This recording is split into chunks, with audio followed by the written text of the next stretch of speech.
नमस्कार दोस्तों, मैं महेंद्र रघुवंशी। हमारे चैनल टेक्नो ज्ञान में आपका स्वागत है। दोस्तों, हर आदमी का एक सपना होता है कि उसका एक अपना खुद का घर हो। तो आज मैं आपको एक ऐसी स्कीम के बारे में बताने जा रहा हूँ जिससे आप अपना खुद का घर ले सकते हैं। हो सकता है इस स्कीम के बारे में आपको पहले से पता हो, लेकिन फिर भी आपको ये वीडियो देखना चाहिए जिससे आपको इसके बारे में अधिक जानकारी मिल सके। कैसे ये आपको आसानी से मिलेगा, ये सारे पॉइंट मैं डिस्कस करूँगा आपके साथ इस वीडियो में, जिसमें हम बात करेंगे प्रधानमंत्री आवास योजना के बारे में, जिसके तहत होम लोन आपको बहुत ही कम ब्याज दर पे मिल सकता है।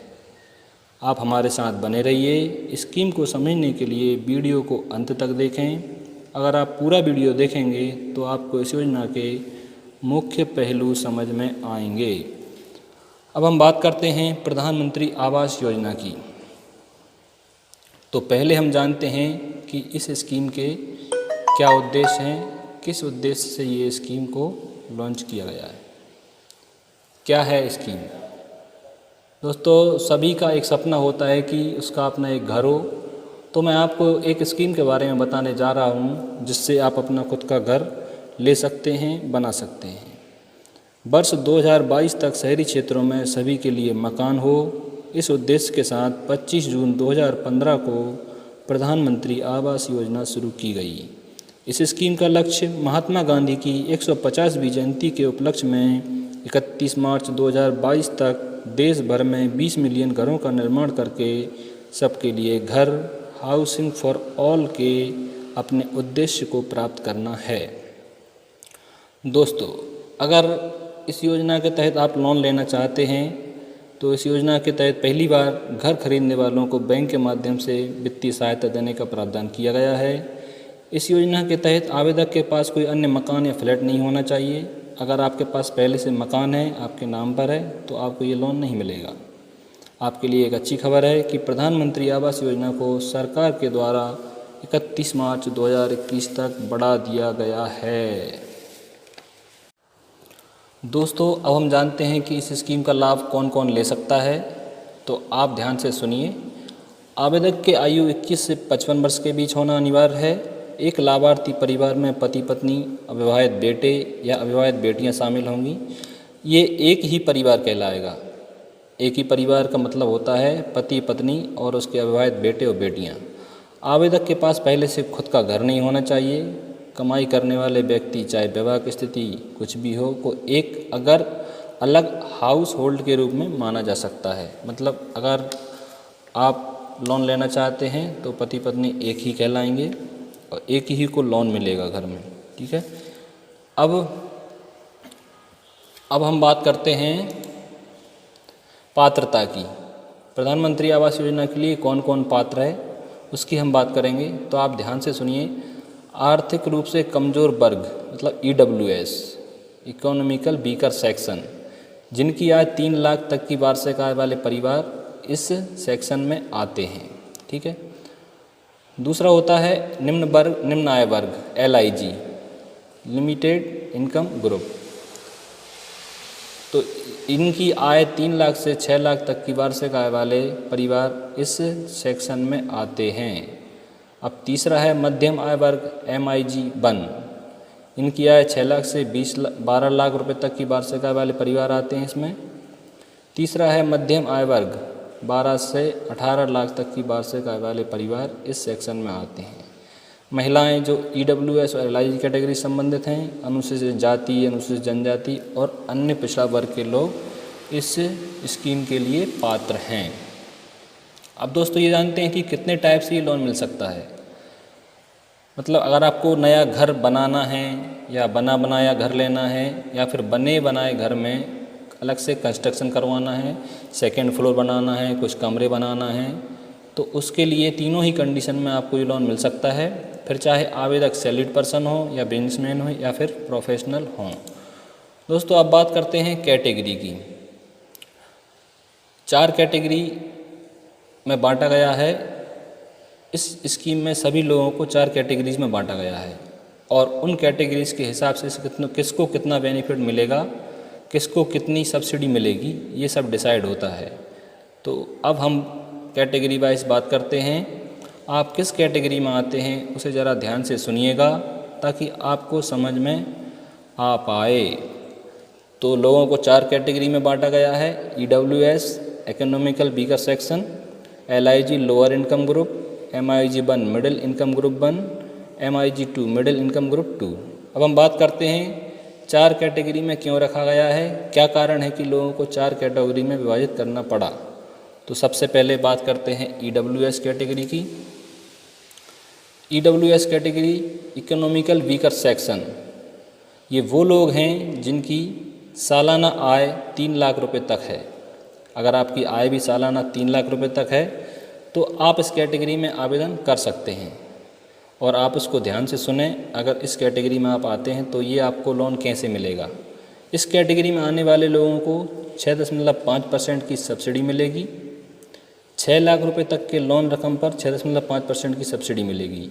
अगर आपने किसी बैंक से 8.5 की दर से 10 लाख रुपए लोन लिया है तो आपको इस स्कीम के तहत 6 लाख रुपए तक के अमाउंट पर 6.5% की सब्सिडी मिल जाएगी, जिससे आपको 6 लाख रुपए तक के अमाउंट पर 2% की दर से ब्याज का भुगतान करना होगा।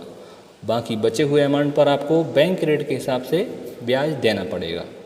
इस स्कीम के तहत आप 322 वर्ग फुट तक का घर ही बना सकते हैं। इस स्कीम के तहत EWS के कैटेगरी के जो लोग हैं वो 322 वर्ग फुट तक का ही घर बना सकते हैं। अब बात करते हैं दूसरी कैटेगरी LIG कैटेगरी की, लोअर इनकम ग्रुप। ये वो लोग हैं जिनकी सालाना आय 3 लाख से 6 लाख रुपए तक है। अगर आपकी आय भी 6 लाख रुपए तक है तो इस वीडियो को ध्यान से देखें, तो आप इस कैटेगरी में आवेदन कर सकते हैं। इस कैटेगरी में आने वाले लोगों को 6.5% की सब्सिडी मिलेगी। जैसा EWS में सब्सिडी मिल रही थी ऐसा ही इसमें मिलेगी। 6 लाख रुपए तक के लोन पर 6.5% की सब्सिडी मिलेगी। अगर आपने 8.5% की ब्याज दर पर किसी बैंक से 10 लाख रुपए लोन लिया है तो आपको 6 लाख रुपए तक के अमाउंट पर 6.5% की सब्सिडी मिलेगी, जिससे लोन आपको 6 लाख रुपए तक का जो लोन है आपको 2% ब्याज दर पर पड़ेगा। दोस्तों, इस स्कीम के तहत LIG कैटेगरी के लोग 645 वर्ग फुट तक का घर ही बना सकते हैं। इससे ज़्यादा आप नहीं बना सकते अगर आप LIG कैटेगरी में आते हैं। अब बात करते हैं तीसरी कैटेगरी की। उससे पहले हम जानते हैं EWS एवं LIG कैटेगरी के लिए नियम एवं शर्तें क्या हैं। अगर आप पुरुष आवेदक हैं तो आपको लोन नहीं मिल सकता। लोन अवधि 20 वर्ष के लिए मिलेगा। इस स्कीम का फ़ायदा लेने के लिए ओनर या को ओनर का महिला श्रेणी का होना आवश्यक है। लेकिन सरकारी स्कीम के तहत कुछ शर्तें रहती हैं, तो शर्तों को मानना भी ज़रूरी है। और शर्तें हैं तो उसमें कुछ छूट भी प्रदान की गई है। तो छूट क्या प्रदान की गई है वो हम जानते हैं। महिला स्वामित्व की कंडीशन तभी लागू होगी जब आप नए घर के लिए लोन ले रहे हों। मतलब अगर आप नया घर बनाना चाहते हैं या नया घर लेना चाहते हैं तो इसमें महिला कैटेगरी का होना आवश्यक है।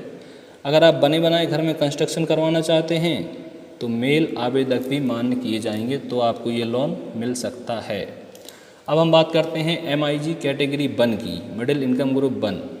ये वो लोग हैं जिनकी सालाना आय 6 लाख से 12 लाख रुपए तक है। अगर आपकी आय भी 12 लाख रुपए तक है तो आप इस कैटेगरी में इस स्कीम के तहत लोन के लिए आवेदन कर सकते हैं। इस कैटेगरी में आने वाले लोगों को 4% की सब्सिडी मिलेगी। मतलब अगर 9 लाख रुपए तक के लोन पर, और ये सब्सिडी 9 लाख रुपए तक के लोन पर आपको मिलेगी। अगर आपने किसी बैंक से 8.5% की ब्याज दर पर 15 लाख रुपए का लोन लिया है तो इस स्कीम के तहत आपको 9 लाख रुपए तक के अमाउंट पर 4% की सब्सिडी मिलेगी। मतलब 4.5% आपका पड़ेगा। बाकी बचे हुए अमाउंट पर आपको बैंक रेट के हिसाब से ब्याज देना पड़ेगा। इस स्कीम के तहत MIG-1 कैटेगरी के लोग 1722 वर्ग फुट तक का घर बना सकते हैं। मतलब अगर आप MIG-1 में आते हैं तो आप 1722 वर्ग फुट तक का घर ले सकते हैं। लोन अवधि अधिकतम 20 वर्ष के लिए है इसमें। दोस्तों, अब हम बात करते हैं MIG कैटेगरी 2 की, मिडिल इनकम ग्रुप 2। ये वो लोग हैं जिनकी सालाना आय 12 लाख से 18 लाख रुपए तक है। अगर आपकी आय भी 18 लाख रुपए तक है तो आप किस कैटेगरी में आते हैं, और इसको ध्यान से सुनें कि ये लोन आपको कैसे मिलेगा। इस कैटेगरी में आने वाले लोगों को 3% की सब्सिडी मिलेगी। 12 लाख रुपए तक के लोन रकम पर 3% की सब्सिडी मिलेगी।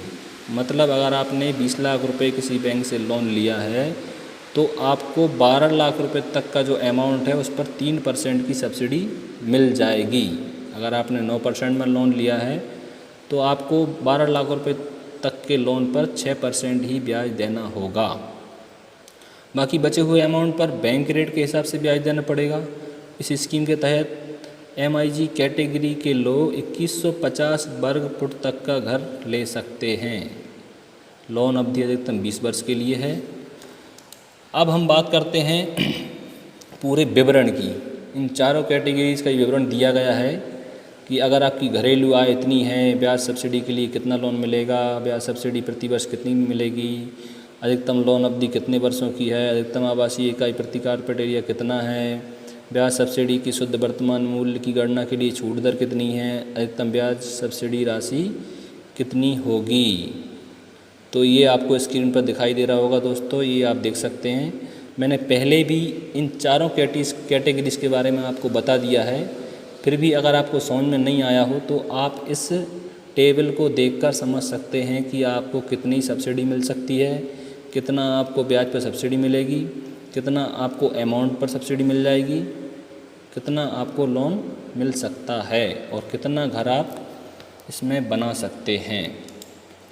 अब हम बात करते हैं नियम एवं शर्तों की दोस्तों। तो ये लोन अवधि अधिकतम 20 वर्ष की होगी, मतलब अधिकतम 20 वर्ष के लिए लोन आपको मिलेगा, इससे ज़्यादा आपको लोन नहीं मिलेगा। लोन अमाउंट पर अधिकतम सब्सिडी 2,67,000 रुपये तक मिल सकती है। मतलब इन चारों कैटेगरीज में अगर आप आते हैं तो आपको 2,67,000 रुपये तक मिल सकती है। वो कैटेगरीज बाय डिवाइड किया गया है कि किसको कितनी सब्सिडी मिलेगी। अधिकतम सब्सिडी 2,67,000 रुपये है। बिल्डिंग डिज़ाइन के लिए अप्रूवल अनिवार्य है। बेसिक सिविल इंफ्रास्ट्रक्चर, पानी, स्वच्छता, सीवरेज, सड़क, बिजली इत्यादि अनिवार्य है इसमें। अब हम बात करते हैं कि ये लाभ आपको कैसे मिलेगा, ये लाभ आपको कैसे लेना है, ये लाभ आपको कहाँ से मिलेगा, इस स्कीम के बारे में कौन बताएगा आपको। तो हम ये जानते हैं कि ये स्कीम सभी सरकारी बैंक में अवेलेबल है, सभी प्राइवेट बैंक में भी अवेलेबल है, सभी होम लोन फाइनेंसिंग कंपनी में भी अवेलेबल है। स्मॉल फाइनेंस बैंक में भी इस स्कीम के तहत आपको लोन मिल सकता है। इनमें से किसी भी ऑप्शन को आप सेलेक्ट कर सकते हैं।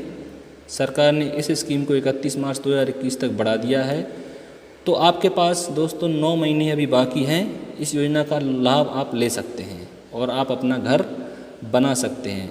बहुत ही अच्छी स्कीम है। अगर आपको लोन मिलता है तो ये बहुत अच्छी बात होगी। लेकिन ये 31 मार्च 2020 तक है, आपके पास 9 महीने हैं, आप इसके लिए आवेदन कर सकते हैं। अब हम जानते हैं दोस्तों कि इसमें अप्लाई कैसे करना है। तो आप इसमें ऑनलाइन भी आवेदन कर सकते हैं। ऑनलाइन आवेदन के लिए आपको प्रधानमंत्री आवास योजना की आधिकारिक वेबसाइट पर जाना होगा। वेबसाइट की लिंक आपको स्क्रीन पर दिखाई दे रही होगी और डिस्क्रिप्शन में भी आपको ये लिंक मिल जाएगी। आप ऑफलाइन भी आवेदन कर सकते हैं या आप नज़दीकी कॉमन सर्विस सेंटर में भी जा सकते हैं। इन तीनों ही प्रकार से आप आवेदन कर सकते हैं लोन के लिए। अब हम बात करते हैं कि इस योजना के मुख्य बिंदु क्या हैं। अगर आप लोन के लिए एलिजिबल हैं फिर भी आपको लोन नहीं मिल रहा है तो आप गवर्नमेंट की टोल फ्री हेल्पलाइन पर शिकायत कर सकते हैं या टोल फ्री की मदद ले सकते हैं। अब इसका नंबर PM आवास योजना का हेल्पलाइन नंबर ये स्क्रीन पर आपको दिखाई दे रहा होगा और डिस्क्रिप्शन बॉक्स में भी आपको मिल जाएगा। तो अगर आपको लोन नहीं मिल रहा है तो इस टोल फ्री नंबर पर, इस हेल्पलाइन नंबर पर आप मदद ले सकते हैं। इस योजना में इनकम टैक्स में भी ये प्रमुख छूटें हैं। होम लोन की प्रिंसिपल राशि के पुनर्भुगतान पर सेक्शन 80C के तहत 1.5 लाख रुपये तक की टैक्स छूट को आप क्लेम कर सकते हैं। छूट का फ़ायदा आपको तभी मिलेगा जब टैक्स छूट का ऑप्शन आप सेलेक्ट करेंगे। दोस्तों, अधिक जानकारी के लिए प्रधानमंत्री आवास योजना की आधिकारिक सरकारी वेबसाइट पर आप विजिट कर सकते हैं। वेबसाइट की लिंक आपको स्क्रीन पर दिखाई दे रही होगी और ये लिंक डिस्क्रिप्शन बॉक्स में भी आपको मिल जाएगी। अब हम बात करेंगे कि आपको अब वीडियो के अंत में आपको क्या करना है दोस्तों, उम्मीद है कि इस स्कीम के तहत आपको ये पूरी जानकारी अच्छी लगी होगी, स्कीम भी अच्छी लगी होगी। सरकारी स्कीम है, शर्तें भी हैं, लेकिन अगर आपको 2.5 लाख रुपए तक की सब्सिडी मिल रही है तो अच्छा है। इसमें जो लोन आपका घर बनाना चाहते हैं वो आप लोग अप्लाई कर सकते हैं। अगर मैं आपको इस स्कीम का लाभ कैसे लेना है तो आप पूरा वीडियो एक बार ध्यान से देख सकते हैं। दोस्तों अब आपको क्या करना है, अगर आपको मेरी दी हुई जानकारी अच्छी लगी हो तो आप वीडियो को लाइक करना ना भूलें, हमारे चैनल टेक्नो ज्ञान को सब्सक्राइब करना ना भूलें। सब्सक्राइब करने के लिए वीडियो के नीचे रेड कलर में सब्सक्राइब का ऑप्शन दिखाई दे रहा होगा, उस पर क्लिक करना है। सब्सक्राइब करने के साथ ही बेल आइकन पर क्लिक कर सकते हैं, जिससे आपको हमारे आने वाले वीडियोस के नोटिफिकेशन मिल सकें। अगर मुझसे कोई पॉइंट मिस हो गया हो तो आप कमेंट सेक्शन में कमेंट कर सकते हैं, जिससे मैं आपको जवाब दे सकूं। दोस्तों वीडियो को पूरा देखने के लिए धन्यवाद। अगर हमारा वीडियो आपको अच्छा लगा हो तो चैनल को सब्सक्राइब करें एवं बेल आइकन को प्रेस करें, जिससे हमारी आने वाले वीडियोस आप तक पहुंच सकें। एक बार फिर बहुत बहुत धन्यवाद।